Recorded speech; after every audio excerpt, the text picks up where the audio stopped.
964. Now, European airlines and airports are warning of travel chaos and long check-in queues this summer due to what is described as the inconsistent way different EU countries plan to implement the digital COVID certificate. Today is the deadline for member states to implement the system for the certificate, which, when up and running, will allow vaccinated or passengers with a negative test to travel freely in different countries without having to quarantine.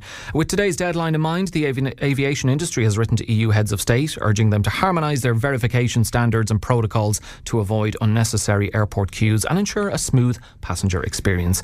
With all this in mind, we're asking if you are planning to travel abroad for your holidays. Had you initially planned a so-called staycation, but perhaps the lack of indoor hospitality and other issues has swayed you to head to foreign climes? And would the potential for travel chaos now make you think twice? To discuss this further, we are joined by Eoghan Corry, who's the editor of Air and Travel magazine. Good morning to you, Eoghan. Thanks for joining us. Good morning, Alan. Good morning to you too. Eoghan, I'll start with yourself. The picture being painted by airlines and airports is not a pretty one. Could things turn out to be as bad as they say? I would be very surprised if they do. The reason I had would be that about 12 countries are already operating this. It's pretty much 20. All but one country will have the digital green certificate pretty much in place today. Not all are implementing it. There's 3 countries to implement it, but oddly enough, Ireland is the only country that hasn't really given an indication to the European Commission how it's going to work. What they're saying is that the hack of the HSE has played havoc with our systems. What I would fear a little bit is that there is a great sort of foot dragging going on in Ireland in terms of international travel, and this is just the latest episode in that. But people have been travelling with it. It will run into an initial period where ground staff, everybody like that, needs to get used to it.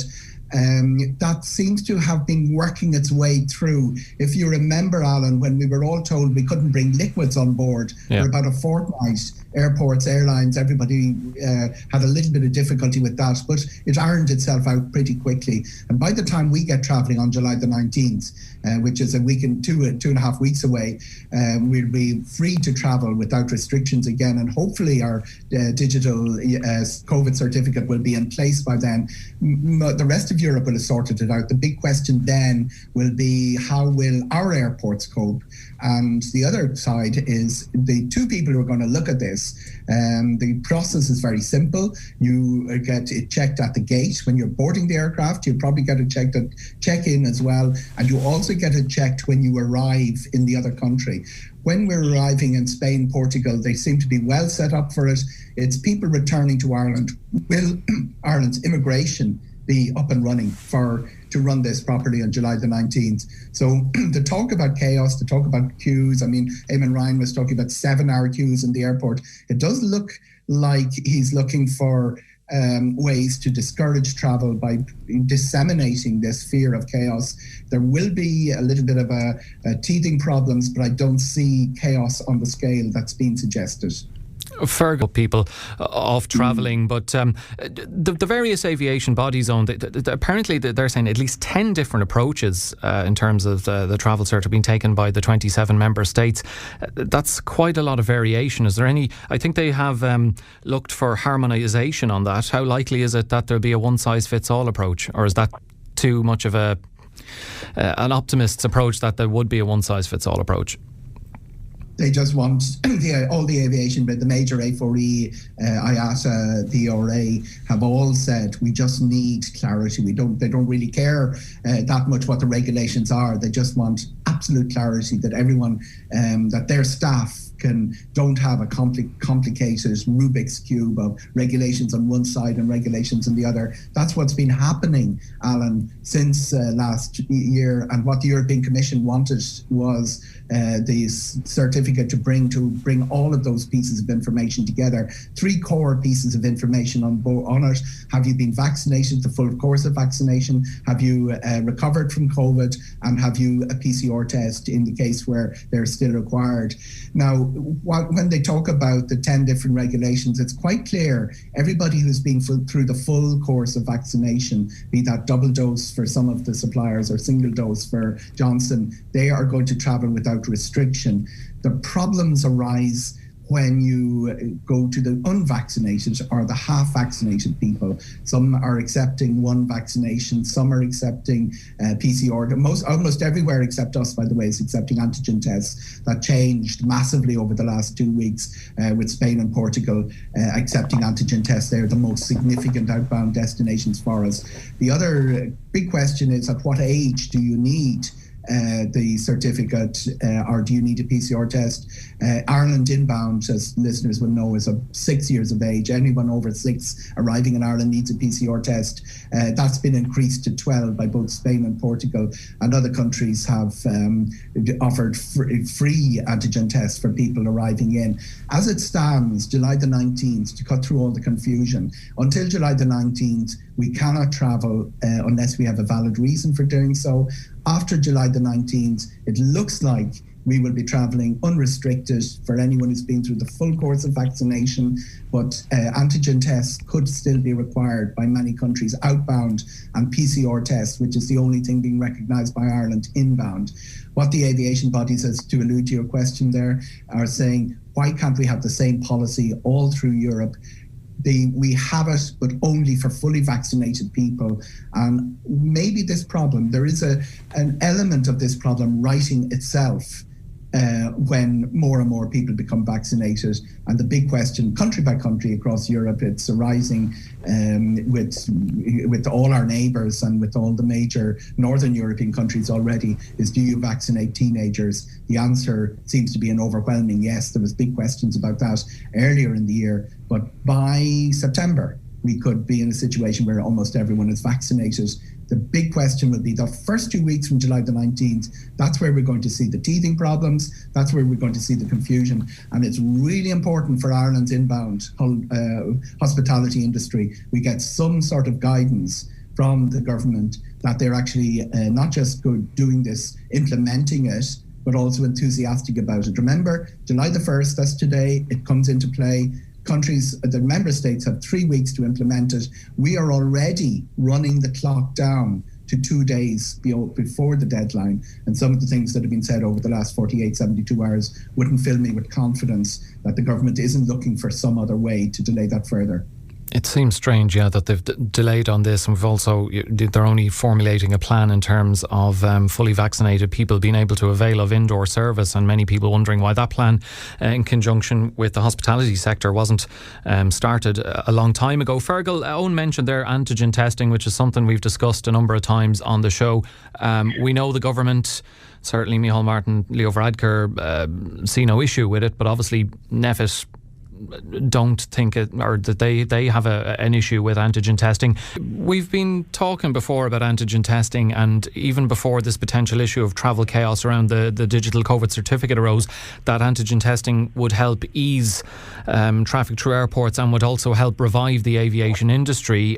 With now this potential for travel chaos because of the cert, would you be in favour of antigen testing at airports? We know, as I say, like the government before have gone against the advice from NPHET, and ultimately it is just advice. And even if NPHET are against antigen testing, should Leo Varadkar or Micheál Martin say, well, look, we're going to bring it in anyway, just for aviation, because we think it'll help there? First of all, I downplay the sphere of travel chaos. I don't expect it to be chaotic. The second thing is, on the antigen test, the debate is over. There was a lot of looking at this last August, September. Everything evolved very fast since then. Countries that didn't implement it back then have been implementing it. It almost went like dominoes. As I was out in Madrid to Pedro Sanchez's announcement of the reopening of Spain in June, and the antigen debate was pretty much over, as is the whole sort of restriction cycle of restrictions in Spain has been over in quite a while. Portugal, everything except the nightclubs open, and we saw countries using antigen tests like Austria for admission to shops and things like that. The key to the antigen test is people are saying the cost. The cost of the PCR is 90 or 95, depending on which company you use. The antigen is about 40, 50 cheaper. It's not really the cost that's an issue, it's the speed.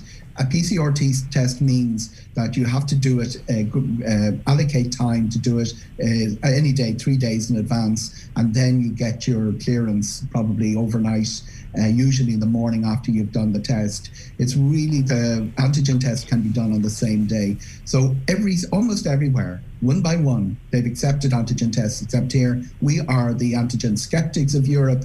And the reason, as you say, is that not the politicians are listening to advice, but NPHET are strongly against it. We had a tweet from a member of NPHET comparing it with snake oil, which is a very strong statement. That seems ludicrous, Eoghan, doesn't it? Given that the European equivalents of Tony Holohan are all in favour of it. Yeah, that's the level of skepticism. Now, it's very easy to be critical of people, but sometimes the debate and the technology is evolving a lot faster than some of the people who've done deep analysis of it. I would recognise their analysis may be months out of date. But what I'm seeing, and my interest in this is not the medical side or antigen versus PCR, it's just we have to make sure for our economy and for all the bits of the economy. People talk about the aviation and hospitality industry, bits of the economy that aren't clearly linked to aviation stop working when you start messing with connectivity. That isn't the biggest problem in the world over the last 15 months, because almost everywhere has been encountering the same problem. The danger, Alan, now is if the rest of Europe, our competitor, let's say Scotland, the same tourist market that we have, the same sort of product, that golf and scenery and hospitality, music, all of those, if they get moving faster than we do, we've lost market share that we won't get back. We actually have an advantage. I thought Ireland would be leading the rush to get aviation moving again, safely with, for instance, the Americans. We're not. We've been dragging. And the news and even the theme of this morning, chaos in the airports, which is an agenda presented by Eamon Ryan, he's the one who said 7-hour queues, is designed to delay and to foot drag the whole resumption of international travel. We need now to be doing it. We need to be doing it for our economy, not just for the hospitality end of it, but also if the rest of Europe moves. It's not just we're one of 27 that are all in this position where international travel is uncertain. If there's certainty returns to travel across Europe and we're left out, that's when the real little bits of the danger start arising. And it's like the connectivity is, when you start messing with connectivity, you actually, bits of the economy that you didn't expect stop working. Irish people would come along a lot more. That hasn't been happening. No, just to finish, Eoghan, and just to follow on from what Fergal was talking about there, July 19th is the date, with this delay in indoor hospitality. It seems like the earliest it could get up and running, and even then that's only for fully vaccinated people, is July 19th. It'll possibly be longer than that. Would you expect to see, if it was to stretch a couple of weeks beyond the 19th of July, would you expect to see even a little bit of an increase in terms of Irish people who were planning to staycation, cancelling their plans and, looking to Spain and Portugal and saying, geez, I'm not going to holiday in Ireland if I have to just eat in the hotel every day and I can't go out to a restaurant or go to a pub or, sit indoors, that they may just head for the continent? I don't see any evidence of people cancelling staycations. My experience of Twitter, it's a good way of measuring outrage, often artificial outrage. That's true. But what they do is they say they've got food poisoning in a restaurant when the food poisoning doesn't show up in the medical. And we've all, those of us in journalism have chased claims on Twitter and found that they tend to be instantaneous. Sometimes they're done for another agenda. People who are angry about not travelling, saying, the delay in the opening of the indoor dining, we're saying, I'm cancelling the staycation. There's no real way of measuring whether claims on Twitter are true. And while it's very useful in measuring outrage and sometimes for getting very good memes and lines, I wouldn't pay a lot of attention to this rush of staycation. I did chase it yesterday, by the way, Alan, made a few calls, hoteliers on our side, travel agents on the other, not really showing up in numbers or even at all. The delay on July the 19th, there's no necessity for it. I've been traveling for essential travel. Obviously, I'm a travel journalist and I have to meet politicians, ministers in all of these European countries. So during this, when I've presented at a gate, this massive documentation we feared is now all on your phone. Your PCR test is on your phone as it stands. A Ryanair boarding pass, listeners will know it very well. There's a new little link at the top of it, and you click that. And once you've uploaded your PCR test result, or indeed that bit of paper that we've all been given for our vaccination, and once they see that and they can verify the name and the batch number, you're on. It doesn't actually take that much more time. Now, they keep changing the name, by the way, of the certificate, but the digital COVID certificate is the official name. That will be on your phone. So it's actually, it's like the mobile boarding pass, that QR code. It's going to get you through very quickly. There's no reason for chaos unless, as I say, there's a little bit of mischief afoot by people saying there's going to be lots of chaos to prevent travel. We've seen bookings slow down, and we've seen, more importantly, we've seen Aer Lingus cancelling an awful lot of those very important routes we had into Europe. Ryanair keeping the schedule in shape, keeping the connections in shape, and what we see in August and September is a good schedule in the system.